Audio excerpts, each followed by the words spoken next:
한번 나아가 보겠습니다. 선생님, 그 지식을 가지고 내가 공부를 해보겠습니다. 내 마음을 열지 않는 한 하나님을 만나는 길은 요원합니다. 우리는 인격적인 존재이기 때문에 사람을 만나서 안녕하십니까, 평안하십니까, 사랑합니다, 그리웠습니다, 이렇게 말을 해야 소통이 되듯이 우리가 하나님 앞에 나와서 하나님이 찬양을 드리면서 말씀을 드리면서 내가 오늘 하나님 만나기를 원합니다, 이 준비된 마음을 가지고 오면은 하나님은 어린아이나 어르신이나 연약한 자나 병든 자나 종교인이나 아닌 자나 모두에게 하나님은 은혜를 주시는 미라클 워커, 프로미스 키퍼, 길을 만드신 하나님 웨이메이커가 되시는 줄 믿습니다. 우리 교회 오셨으니까 여러분이 알지 못하는 거 하나 가르쳐 드릴게요. 여러분, 다윗은 제사장 출신이 아닙니다. 근데 시편을 통해서 이스라엘의 찬송 중에 거하시는 주여 말했습니다. 그전에는 모든 세계관이, 패러다임이 재물 위에 하나님이 계시는 거예요. 양을 잡고 소를 잡는 제사장 계열의 그 권력 속에 종교가 있고 하나님을 폐쇄화시켰던 겁니다. 그런데 이 다윗이라는 사람이 나타나서 사회를 뒤집어 버리는 거예요. 저는 신학을 다니면서 그런 걸 가르쳐주는 사람을 만나지를 못했습니다. 이스라엘의 찬송 중에 거하시는 주여. 그러면서 문학이 나오고 예술이 나오고 시편이 나오고, 여러분, 이스라엘 성전은 재물 잡고 소를 잡는 곳이지 사람이 모여서 성가를 할 수 있는 곳이 아닙니다. 그런데 그는 하나님의 은혜를 받아서 레위 자손을 뽑아서 다시 찬양하는 사람들을 만들었던 거예요. 그것이 까마득한 2500년 전의 세월이었는데, 한국도, 한국 교회도 서구에서 나온 이 뮤직의 영향을 때문에 겨우 20년 전부터야, 30년 전부터야 드럼이 들어오고 피아노가 들어오고 다른 악기들이 들어와서 찬양을 통해서 여러분의 마음을 여는 겁니다. 저는 이상하게 우리 교회 갈매동에 와서 잠을 잘 수 없을 만큼 하나님의 은혜로 성도들과 함께 충만함을 느껴요. 하나님께서 더 선한 길로 인도해 주실 줄 믿습니다. 하나님은 길을 만드시고 약속을 만드시고 오늘 인류의 희망을 다 잃어버렸습니다. 인류의 역사를 보면은 구라파가 200년, 300년 동안 희망의 꿈을 꾸면서 이 세상 유토피아를 만들겠다고 했는데 1차 대전, 2차 대전으로 말미암아 그들이 품었던 자본의 결과와 테크놀로지의 결과가 다 무너져 버렸어요. 왜 우리가 사람을 죽이느냐? 우리가 짐승이냐? 성경은 말합니다. 왜 가인이 동생을 죽였던가를 얘기를 하면서 인생의 그 죄성을 얘기했는데, 그리고 지금 다시 2차 대전 이후에 미국을 통해서 자본주의, 신자본주의가 일어나면서 자본을 통해 전 세계를 통치하면서 우주로 날아갈 희망을 품었는데 다 무너지고 있지 않습니까? 길을 여신 하나님, 구원을 주신 하나님, 흩어진 가정을 다시 회복하는 님, 가정을 다시 행복의 종산으로 만드는 것 주님 안에 있는 줄 믿습니다. 제가 오늘 홈커밍 주의를 만들었던 것은 코로나로 말미암아 많은 사람이 잘 모이기가 어려웠습니다. 부자연스러웠습니다. 아는 사람끼리 만나기도 어렵고 어떤 회의도 만나기도 어렵고, 그래서 사람들 속에 코로나 블루라고 하는, 이 블루란 말이 푸른색이란 말인데 우울증이란 말이에요. 심리학에서 쓸 때는 사람마다 정서적으로 불안한 사람이 옵니다.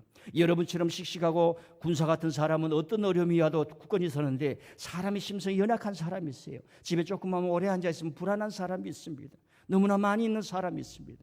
그러면서 사이가 쫙 번져가길래 야, 이걸 어떻게 하면 좋나? 5월달은 가정의 달인데 그래도 만나야 된다. 그리고 두 번째로는 우리가 가정에서 자녀들이 너무 말을 안 들어요. 왜? 여러분들이 말을 안 들었잖아요. 여러분들이 부모님께 잘 말 안 들었잖아요. 다 신앙에서도 커먹고 있는 거예요. 며칠 전에 저는 우리 교회 집사님하고 전화를 했습니다. 집사님 소망이 무엇입니까? 가장 먼저 이렇게 하는 거예요. 목사님, 아들, 딸들 신앙 찾았어. 하나님 앞에 영광 올리며 살아가는 것. 그게 왜 다른 거 어디에 있겠습니까? 사랑하는 젊은이들이여, 자식들이여, 부모들이여, 신앙의 믿음의 선각자가 된다는 것은 얼마나 힘들었는지 모릅니다.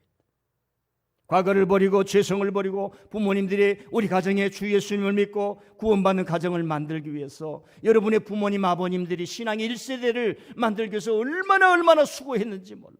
교회 질 때 다 재산 바쳤습니다.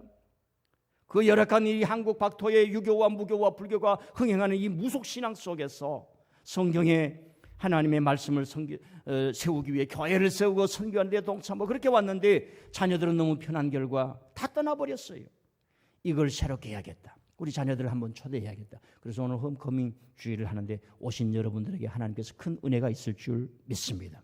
이건 알아야 돼요. 구원은 주님 안에 있고, 구원은 교회 안에 있고, 행복과 축복의 길도 교회 안에 있대. 우리는 다 인생의 서투른 운전자입니다. 인생의 라이선스 면허증을 가진 사람은 아무도 없어요. 여기 서 있는 저도 너무너무 인생이 서툴었어요. 그러나 이제 돌아보니까 다시는 그런 서툰 짓을 안 해야지 하는 후회함과 어려움이 많이 있어요. 그래서 오늘 홈커밍 데이를 위해서 가족끼리 한번 모이게 하자 해놓고요. 두 번째는 오늘이 성령 강림 주일입니다. 여러분, 우리는 성령 강림 주일은 많은 사람이 은사를 받고 그런 쪽으로만 생각하는데 제가 하나 간단하게 설명을 할게요. 여러분, 성령 강림 주일이 오지 않았으면 기독교가 없습니다. 성령이 강림함으로 말미암아 기독교 교회가 탄생하는데 종교적으로는 예수님 중심, 말씀 중심으로 되면서 사회가 변화되는 거예요. 성령이 오시지 않으면 종교적인 제사장제, 이 민족주의 핏줄 종교가 폐쇄가 안 되는 거예요. 철폐가 안 되는 겁니다. 그래서 베드로가 성령을 받습니다. 바울이 성령을 받습니다. 하나님의 은혜를 받습니다. 그들은 성령이 오시지 않으면 영원한 천민으로 살 수밖에 없는 사람들이에요. 그런데 그 사람이 하나님 나라의 초대를 받고 하나님 안에서 깨달은 거죠. 하나님 안에서는, 예수님 안에서는 남자나 여자나 자유인이나 종이나, 그때는 노예 제도가 있었죠. 다 하나님 안에서 하나입니다. 이거 2000년 전에 이루어졌어요. 여러분, 150년 전에 대한민국에서요, 신분 차별 없애자, 쌍놈이 있고 양반이 어디에 있느냐, 여성들도 재혼하게 하자 흐르면서 일어났던 운동이 있었어요. 그게 동학입니다. 사람이 인내천, 위대한 것입니다. 그런데 실패했어요. 그런데 그때는 실패했지만 그 정신과 가치는 남아서 저와 여러분이 후세대가 되어서 민주주의를 만들어서 남자 여자를 다 받아들이지 않습니까? 그래서 여러분이 교회에 이렇게 오시고 자유스럽게 얘기를 하시고, 심지어 우리가 뽑은 대통령이 범죄를 행할 때 그를 자리에서 물러나게 할 만큼, 그만큼 인격적인 권리를 가지고 여러분이 살게 된 겁니다. 그게 2000년 전에 성령이 오심으로 베드로가 일어나고 종교적인 그 민족적이고 핏줄 종교고, 그 다음에 그 폐쇄된 유대교주의를, 신분을 파괴해버렸던 거예요. 그거 없애버렸던 거예요. 위대한 겁니다. 여러분, 성령 받으면 무서운 사람이 돼요. 그래도 성령 받으시기를 바랍니다.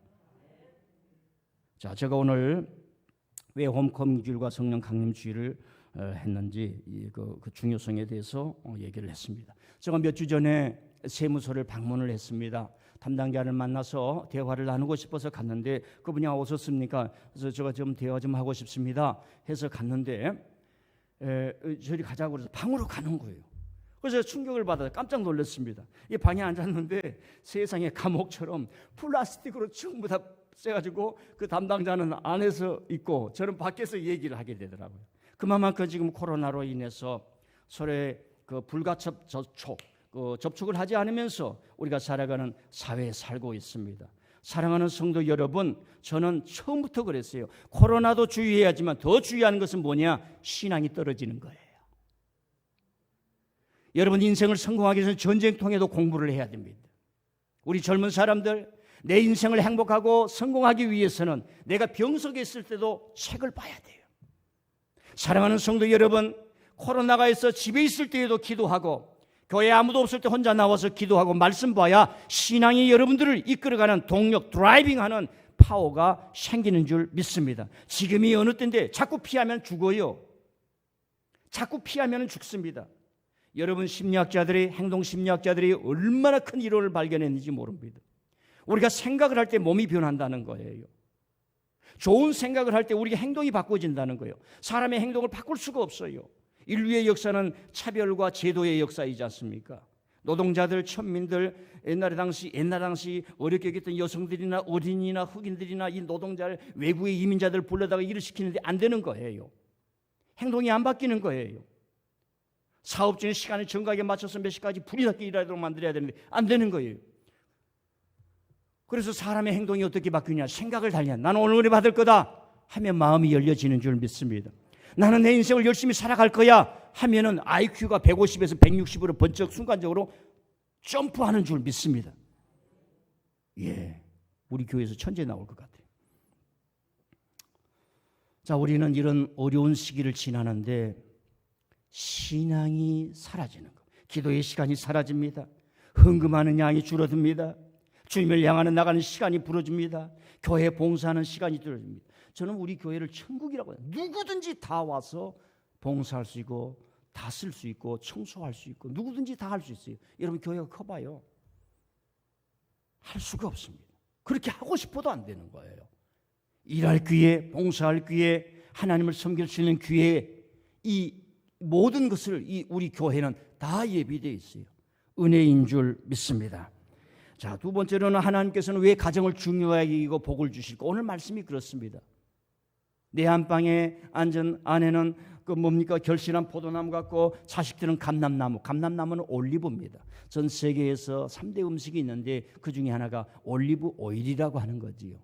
또 그게 이제 이렇게 후대에 이렇게 연결이 된 거죠. 노아가 뭡니까? 창문을 열고 비둘기를 날렸더니 올리브 나무 잎을 가지고 왔더라 하는 전설이 있고, 그 다음에 유대 민족은 포도나무와 올리브를 주농산으로 했고, 그 다음에 그것이 굉장히 중요한 생산물이 되었습니다.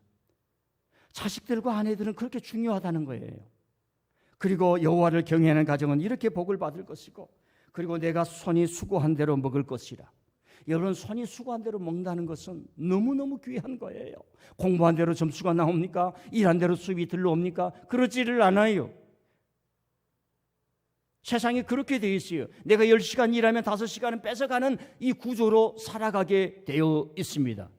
그럼에도 불구하고 항상 그것만 적용되는 것은 아니에요. 하나님이 우리 생명을 지켜주시고, 하나님이 우리의 가정을 지켜주시고, 하나님이 저와 여러분의 삶을 지켜주셔야 되는 줄 믿습니다. 저는 뒤돌아보면 아주 이게 꿈인가 생신인가. 저는 시골에서 정말 시골에서 살았어요. 어렸을 때 하는 일이 아무것도 없어. 염생이 매우 염소 먹이는 거, 소 먹인 거. 우리는 염생이라고 그랬어요. 염생. 그래서 항상 염소를 몰고 갈 때 노래가 없으니까 새로 나온 염생이 똥 5원에 12개 1원에 12개 5원어치 사면은 하나 더 줘요. 오다마 사탕 노래를 바꿔서 염소를 몰고 갔는데 지루하니까 그 순간을 찬양으로 노래로 이렇게 바꾸는 거예요. 그런데요, 땡그랑땡그랑 교회종 소리 듣고 아무것도 모르는데 차로만 입고 교회를 왔다 갔다 하더니 하나님께서 길 여시고 말입니다. 우리 딸은 미국에 가서 나가지고 말입니다. 다른 사람 중소기업을 해도 그 학비를 못 들어친대. 그 딸이 지금 여기 제일 앞에 앉아있네. 예. 그래서 여기 앞에 앉으면은 고개 아프니까 뒤로 가라 그래도 말 안 듣고 여기 앉아있어요. 왜 하나님께서 가정을 소중히 여길까? 제가 설명을 할 수 없어요, 다. 그런데 여러분 보세요. 하나님께서 쓰시는 방법 중에 하나, 사람을 부를 때 가정을 통해서 부르시는 거예요. 아담과 하와를 통해서 가정을 통해서 부르셨죠. 그리고 뭡니까? 모세를 부르는데 어머니를 요게벳을 엄마를 왕궁으로 보내서 그를 부르지 않습니까? 아브라함을 믿음의 조상으로 만들었는데 자식을 줘서 가정을 만들어서 하나님의 역사를 일어나게 해요. 인류의 원죄 최초는 가정이 아니라 부족이었어요. 제가 어렸을 때도 우리 동네가 다 송씨 가정이었어요. 여러분 미국, 도쿄 이렇게 웬만한 도시 외에는 모든 나라, 중국, 아프가니스탄, 중동, 지금 필리핀 모든 게 다 부족으로 되어 있어요. 소련과 미국이 아프가니스탄에 가서 점령을 못하고 탈레반을 이끌어내지 못한 것은 국가면은 대통령 그 군대 하나만 쳐부수면 다 되는데 모두가 다 부족으로 되어 있기 때문에 공략을 못하고 후퇴하고 말았던 겁니다. 자, 인류 역사 속에서 가정이 왜 중요하느냐? 가정이 중요하느냐? 가정을 통해서 사람이 쉼을 얻고 평안을 얻고 보호를 받고 사랑을 받고 희생을 받고 헌신하는 거예요. 어떤 아들은 지금 장성하는데 유일한 아버지의 기억이 그겁니다. 시골에 있었는데 이 아이가 저녁에 죽을 때가 됐어요. 불덩어리가 됐습니다. 그런데 그걸 보고 아버지가 이 아이를 놓고 20리를 저녁에 업고 읍내로 걸어갔는데 자기가 살았다는 거예요. 그러니까 아버지 하면 그 밤중인 나를, 도대체 아버지가 평소에는 술 먹고 만날 엄마만 때리던데 어떻게 나를 놓고 갔을까? 여러분, 가정에서요, 절대 신뢰, 절대 사랑, 절대 헌신, 아버지 어머니는 자식을 향해서 절대 헌신하는 것을 우리가 보고 경험하는 거예요. 타락한 사람들 빼고, 자식을 버리는 사람들 빼고. 그래서 성경에서 하나님은 우리를 무조건적인 사랑으로 절대 사랑한다고 그러지 않습니까? 그래서 여러분이 받아들여야 돼요. 하나님 내 가슴은 모래 같습니다. 하나님의 절대 사랑을 내가 받아들입니다. 하나님 내가 사랑을 받고 있습니다. 이 민들레 교회 민들레 동산하면 공기가 좋다는 걸 압니다. 주여 이 좋은 공기를 맞습니다. 마찬가지로 내가 하나님의 사랑을 받고 있습니다. 이 우주 공간에 이 지역 공간에 이 말씀 공간에 예배라고 하는 이 시간의 공간 속에 주님의 사랑이 나를 흐르고 있는 줄 믿습니다. 사랑이 있으면요 자기를 희생하는데 아무런 어려움이 없습니다. 사랑의 힘이 오면은 아무런 어려움이 없습니다. 예. 우리 반주자님이 한 사람이 한 달 전에 아이를 가졌어요. 아이를 출산했어요. 여러분 그 아이를 돌보는데 부모로서 어떤 두려움도 없습니다. 이게 사랑이라는 얘기입니다. 자, 제가 왜 하나님이 가정을 중요하게 여기시고 오늘처럼 여호와를 경외하는 가정, 내가 형통할 것이다. 내 안방에 있는 내 안에는 결실한 포도나무 같으리라. 내 식탁에 둘러앉은 자식들 어린나무 감람나무 같으리로다. 잠깐 설명을 하면은 지금이야 남자가 여자가 이렇게 쉽게 만날 수 있어요. 근데 이런 세대가 됐지만 그래서 결혼율이 중률이 적어요. 없어요. 근데 고대 시대에는 부족과 부족이 만나기 때문에 접촉이 없어요. 아내를 얻는다는 것은 대단한 겁니다. 지참금이 없이는 얻을 수도 없어요. 여러분 조금만 기억을 되돌려 보면요, 가정에 자식을 판 부모들이 얼마나 많았는지 모릅니다. 우리 일제시대 만렵에 10살, 12살짜리가 조혼을 해서 갔어요. 인생이 다 끝난 겁니다. 구체적인 얘기는 하기는 어려워요. 그런 비참한 인생이 얼마 전까지 있었어요. 오늘 성경에서 아내를 얻었느냐 자식을 얻었느냐 하나님의 은혜다. 하나님의 은혜다. 여러분 자식을 식모살이로 서울에 저 어렸을 때 다 보냈어요. 입수를 줄이면 웬 시골에 애기들이 그렇게 많이 나오는지, 웬 시골이 이상해. 요즘 도시에서 이렇게 좋은 환경에서도 애기들이 안 나오는데 옛날에 우리 부모님 시대는 애기들이 왜 그렇게 많이 나온지. 그래 먹을 거 없는 거 이 아이들이 커가면서 얼마나 많이 먹어요. 아이들이 항상 배고파. 그러니까 엄마가 안 먹은 거 자식들에게 주다 보니까 엄마는 빼빼 마르는 거예요. 병드는 거예요. 그래서 입술을 줄이기 위해서 식모로 보내고 팔았어요. 지금 중국에서 그 일이 너무 많습니다. 여러분 우리가 생각하고 있는 이 이상적인 것이 고대 시대에 있었다 전혀 아닙니다. 하나님이 돌보아 주셔서 그 가정을 지키고 아내를 얻게 하고 사랑하는 아내를 얻게 하고 사랑하는 자식을 얻는 것이 하나님이 주신 복이라고 하는 겁니다. 저와 여러분 이런 복 속에 있는 줄 믿습니다. 왜? 교회를 키우고 교회를 통해서 세상 사람들이 어떻게 살 것인가를 가르쳤기 때문에 그렇습니다. 자, 그리고 가정에는 시작과 마지막이 있는 것이에요. 탄생이 있고 죽음이 있습니다. 완성이 있습니다. 하나님은 알파요 오메가라고 그랬어요. 여러분 사람은 시작은 있는데 끝이 없는 사람이 있고 나의 시작을 몰라서 갈등을 느끼다 어려운 사람이 있는데 종말도 없는 사람이 있어요. 저는 작년에 이런 신문을 읽다 충격을 받았어요. 덴마크로 입양을 갔는데 자기 엄마가 너무 그리운 거예요. 남자입니다. 그래서 어찌어찌해서 여비를 마련해가지고 와서 찾는데 아무리 찾아도 나오질 않은 거예요. 그러니까 이 사람이 돌아다니는 거예요. 돈이 어디 있겠습니까? 그러다 조그만 고시원에서 있다가 병들어서 죽었다는 뉴스를 봤어요. 개인적으로 불쌍하고 아프지만은 우리는 질문하는 겁니다. 왜 사람은 자기 기원에 대해서 출생에 대해서 우리가 어디서 왔는지를 묻는가 이 말입니다. 여러분 우리는 나를 있게 하신 부모님, 나의 영혼을 있게 하신 하나님에 대한 이 신앙과 이 의미를 우리가 알고 있기 때문에 여러분 속에는 평안과 안정감이 있는 줄 믿습니다. 제가 어제 어느 47년 목회하신 목사님의 은퇴식을 갔어요. 한 교회에서 27년간을 계셨어요. 그 까문 마무리를 잘 하시더라고요. 다 박수 보내고 인생이 저렇게 돼야 되지. 여러 사랑하는 성도 여러분, 여러분의 마지막에 자녀들이 앉아서 아버지 어머니 고생하셨어요. 나도 아버지 어머니처럼 내 가정을 사랑하며 살 거예요. 하나님 우리 아버지 어머니 영혼을 받아주십시오. 아버지 천국에서 만나요. 이런 가정이 되기를 바랍니다. 한국 사회에서 이러쿵저러쿵 살아왔어요. 이제는 우리가 한번 되돌아봐야 됩니다. 세 번째, 우리는 왜 가정을 가꾸는데 안타를 치지 못할까요? 이렇게 가정이 중요한데 하나님이 은혜를 주시는데 가정을 소중하게, 얘들아 내가 가정을 통해서 큰 은혜를 주는데 이 받을 그릇이 다 깨져 있는 거예요. 가정마다 다 깨져 있어요. 심령이 다 깨져 있는 거예요. 다 깨져 있어요. 여러분 막 싸움을 힘나는데 교회 오고 싶은 마음이 있습니까? 싸움은요 하나님 은혜도 안 받고 싶어요. 어떻게 되냐? 죽고 싶어. 그냥 죽고 싶어.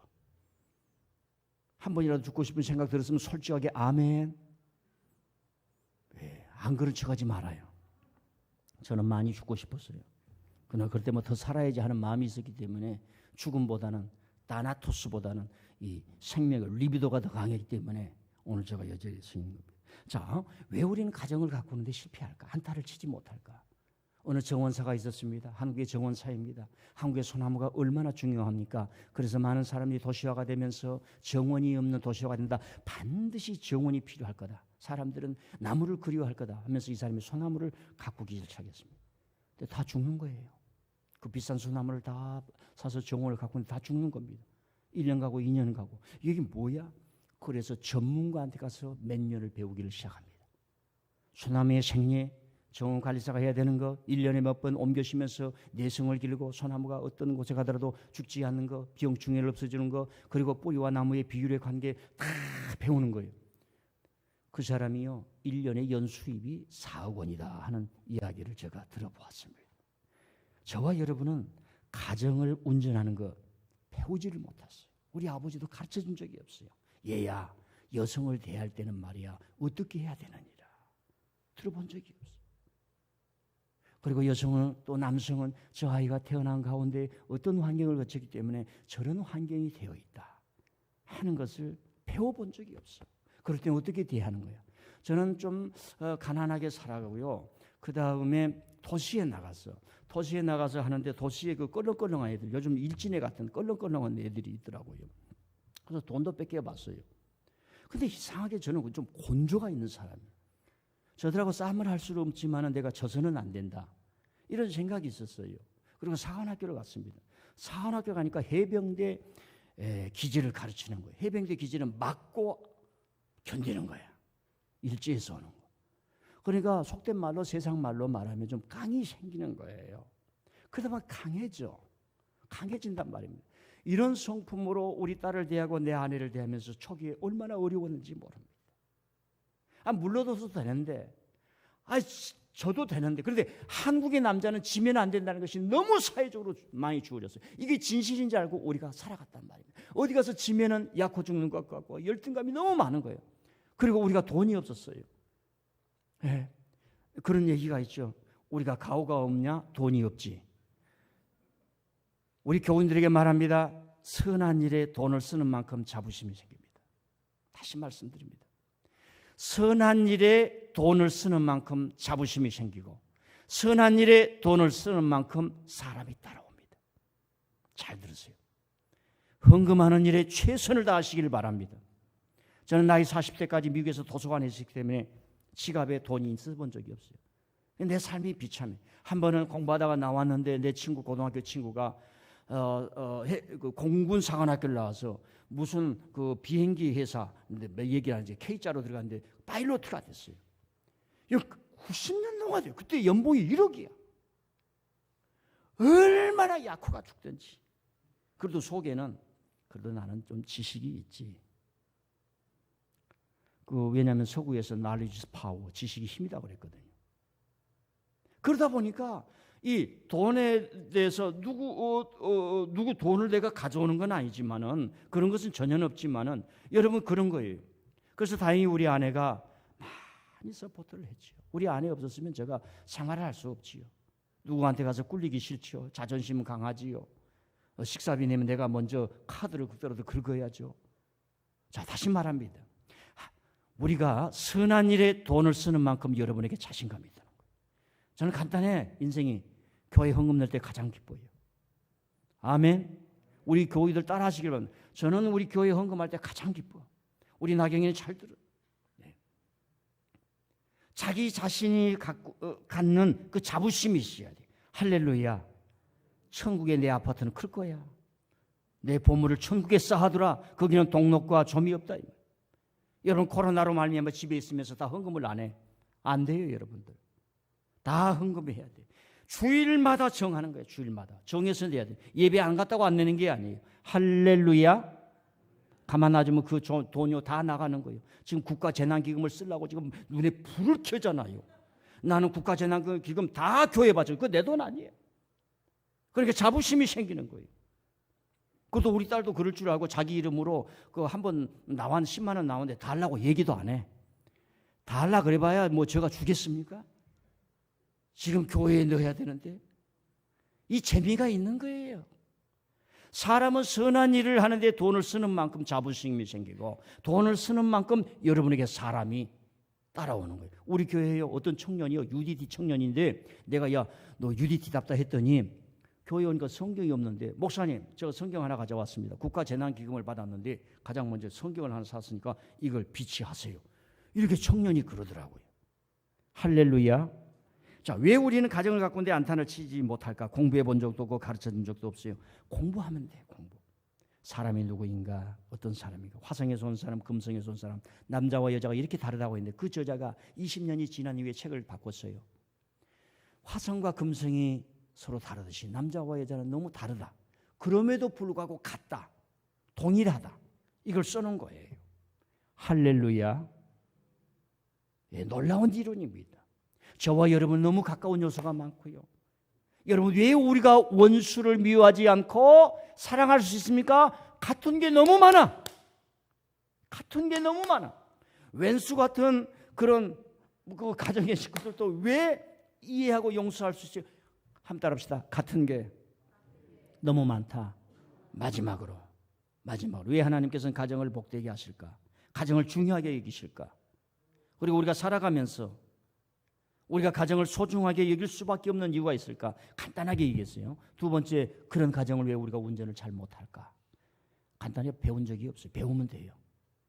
서로 배우는 거예요. 대화를 통해서. 나는 오늘 이렇게 하고 싶은데 오늘 당신 때려 죽이고 싶은데 어떡할까? 그럼 한번 때려봐. 맞아주기도 하고 받아주기도 하고 수용을 하기도 하고. 어렵습니다. 이 게임을 해나갈 수 있어야 돼요.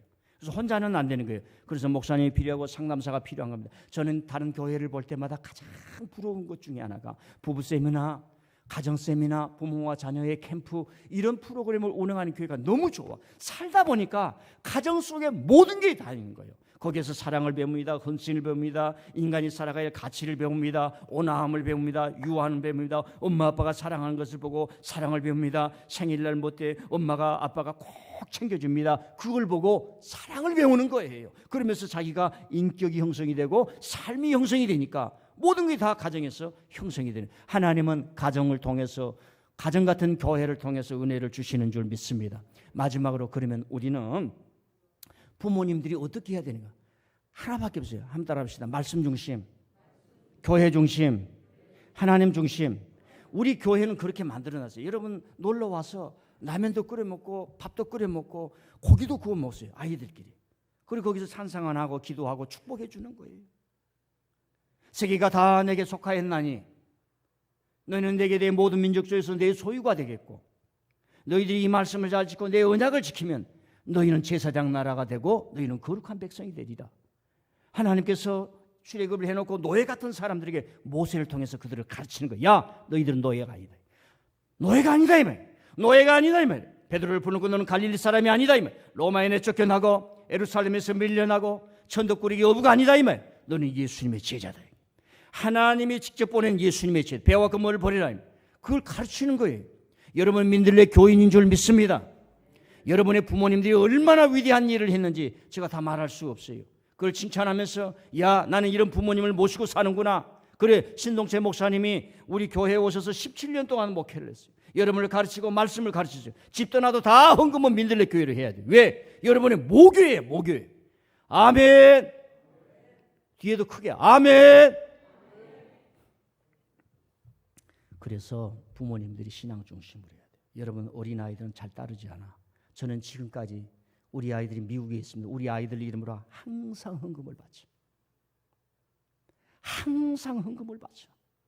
잊어버려서나 우리 어머님이 그랬어요. 생일 때마다. 부모님이 자녀에게 사랑한다 잘 안 믿어요. 요즘은 코드가 다르기 때문에. 하나님 앞에 진실함을 보여주고 그가 하나님의 은혜와 축복을 받는 길을 부모님이 만들어내야 될 줄 믿습니다. 모든 사람이 다 가정을 행복하게 만들 수 있습니다. 하나의 이야기를 좀 읽어드릴 테니까 이 이야기를 들려드리고 마치겠습니다. 시어머니와 며느리 사이에 있었던 이야기입니다. 내 나이 11살에 아버지가 돌아가셨다. 내 아래로는 여동생이 하나 있다. 전업주부였던 엄마는 그때부터 생계를 책임지셔야 했다. 못 먹고 못 입었던 것은 아니었지만 여유롭진 않았다. 대학 졸업 후 입사 2년 만에 결혼을 했다. 처음부터 시어머니가 좋았다. 시어머님도 첫날부터 날 아주 마음에 들어 하셨다. 10년 전 결혼 만 1년 만에 친정 엄마가 암 선고를 받으셨다. 10년 전의 이야기를 글을 썼는데 이것이 공모에서 수상을 한 이야기입니다. 난 엄마 건강도 걱정이었지만 수술비와 입원비 걱정부터 해야 했다. 남편에게 말했다. 남편은 걱정 말라고 내일 돈을 융통해 볼 터이니 오늘은 푹 자라고 얘기해 줬다. 이런 남편, 행복한 남편 짱이야. 다음 날 친정엄마 입원을 시키려 친정에 갔지만 엄마는 선뜻 나서지 않으셨다. 마무리 지어야 할 일이 몇 개 있으니 4일 후에 입원하자 하셨다. 집에 돌아오는 버스 안에서 하염없이 눈물이 났다. 그때 시어머님께서 전화가 왔다. 지은아, 너 울고 있나? 울지 말고 내일 3시간만 내게 내다오. 다음날 시어머님과의 약속 장소에 나갔다. 시어머니 무작정 하늘로 날 데려가셨다. 미리 전화 예약을 하셨는지 원장님께서 간병하셔야 한다고요. 맥 짚어보시고 몸에 좋은 약을 한 채 지어주었다. 그리고 백화점에 데려가셨다. 솔직히 속으로 좀 답답했다. 죄송한 마음이었다. 트레이닝복과 간편복 4벌을 사주셨다. 선식도 사주셨다. 함께 집으로 왔다. 시어머니께서 그제서야 말씀하셨다. 환자보다 간병하는 사람이 더 힘들다. 병원에만 있다고 아무렇게나 먹지 말고 아무렇게나 입지 말고 말씀하시며 봉투를 내미셨다. 엄마 병원비 보탰어라. 너가 시집 온 지 얼마 됐다고 돈을 모았겠니? 그리고 이건 죽을 때까지 너랑 나랑 비밀로 하자. 내 남편이 병원비 구해오면 그것도 보탰어. 내 아들이지만 남자들 유치하고 애 같은 구석이 있어서 부부싸움 할 때 꼭 친정으로 돈 들어간 거 한 번씩은 얘기하게 되어 있어. 그러니까 우리 둘만 알자. 여러분 남자들 큰 소리 치지 마세요. 다 이런 종족입니다. 마다했지만 끝끝내 내 손에 꼭 쥐어주셨다. 나도 모르게 무릎을 꿇고 시어머니께 기대어 엉엉 울고 있었다. 2천만 원이었다. 친정엄마는 그 돈으로 수술하시고 치료받으셨지만 이듬해 봄 엄마는 돌아가셨다. 병원에서 오늘이 고비라고 하셨다. 눈물이 났다. 남편에게 전화했고 갑자기 시어머님 생각이 났다. 나도 모르게 울면서 어머님께 전화를 드렸다. 시어머님은 한 걸음에 늦은 시간임에도 불구하고 남편보다 더 빨리 병원에 도착하셨다. 엄마는 의식이 없으셨다. 엄마 귀에 대고 엄마 우리 시어머님 오셨어요. 엄마 작년에 엄마 수술비 시어머님이 해주셨어. 엄마 얼굴 하루라도 더 볼 수 있으라고. 엄마는 미동도 없으셨다. 당연한 결과였다. 시어머니께서 지갑에서 주섬주섬 뭘 꺼내서 엄마 손에 쥐어주셨다. 우리의 결혼 사진이었다. 사부인 저예요. 지은이 걱정하지 말고 사돈딸 정은이도 걱정 말아요. 지은이는 제 딸이고요. 사돈 처녀도 내가 혼수 잘해서 시집 보내줄게요. 걱정 마시고 편히 가세요. 그때 거짓말처럼 친정엄마가 의식 없는 채로 눈물을 흘리셨다. 엄마는 듣고 계신 거였다. 가족들이 다 알고 엄마는 2시간을 넘기지 못한 채 그대로 눈을 감으셨다. 망연자실 눈물만 흘리고 있는 날 붙잡고 시어머님께서 함께 울어주셨다. 시어머님은 가시라는데도 3일 내내 빈소를 함께 지켜주셨다. 우린 친척도 없었다. 사는 게 벅차서 엄마도 따로 연락 주고받는 친구도 없었다. 하지만 엄마의 빈소는 시어머님 덕분에 3일 내내 시끄러웠다. 빈소가 썰렁하면 가시는 길이 외롭지 않니? 친정엄마가 돌아가시고 시어머님은 내 동생까지 잘 챙겨주셨다. 가족끼리 외식하거나 여행 갈 땐 꼭 내 동생을 불러 챙겨셨다. 내 동생이 결혼을 한다고 했다. 동생과 시어머님은 고맙게도 정말 나 이상으로 잘해주셨다. 시어머님이 또다시 나에게 봉투를 내미셨다. 어머님 남편이랑 따로 정은이 결혼 자금 마련해 놨어요. 마음만 감사히 받을게요. 도망치듯 돈을 받지 않고 나왔다. 버스 정류장에 다다랐을 때 문자가 왔다. 너 통장으로 3천만 원 입금했다. 그 길로 다시 시어머님께 달려갔다. 어머님께 너무 죄송해서 울면서 짜증도 부렸다. 안 받겠다고. 시어머님께서 함께 우시면서 말씀하시다. 지은아 너 기억 안 나? 친정엄마 돌아가실 때 내가 약속했잖아. 혼수해서 시집 잘 보내주겠다고. 나 이거 안 하면 나중에 너 엄마 무슨 낯으로 보겠어.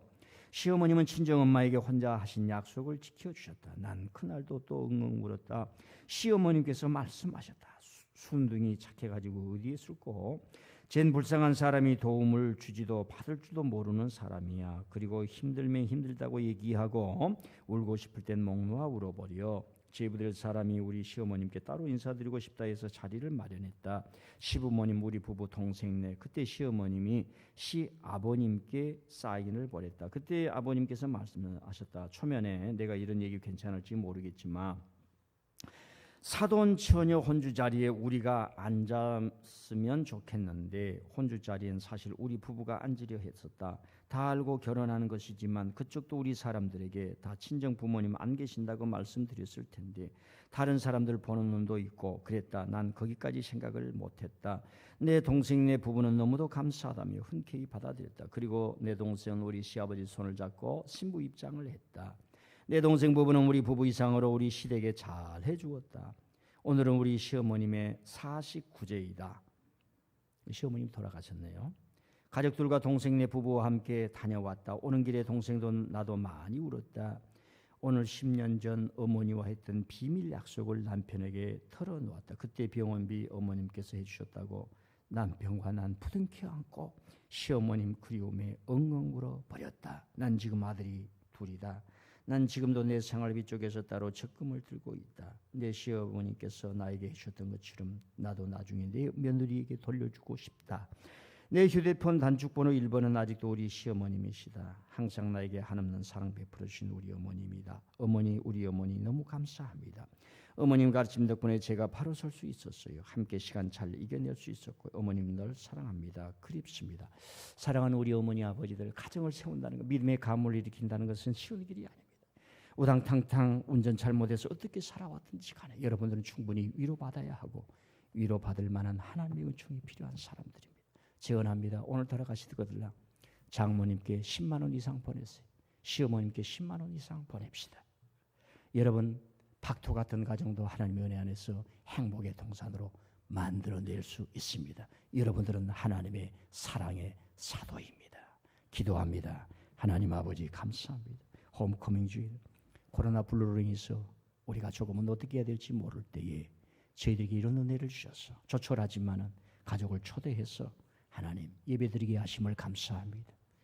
하나님 아버지, 우리가 자녀들을 잃어버리고 신앙 안에서 자녀들을 멀리 내팽개쳐버리고 자녀들은 부모를 거역하는 이 문화의 세대 속에서 죄짐을 지고 어찌할지 모르고 눈물을 흘리오니 우리 가정, 우리 자녀들을 지켜주시사 구원의 길로 불러주시옵소서.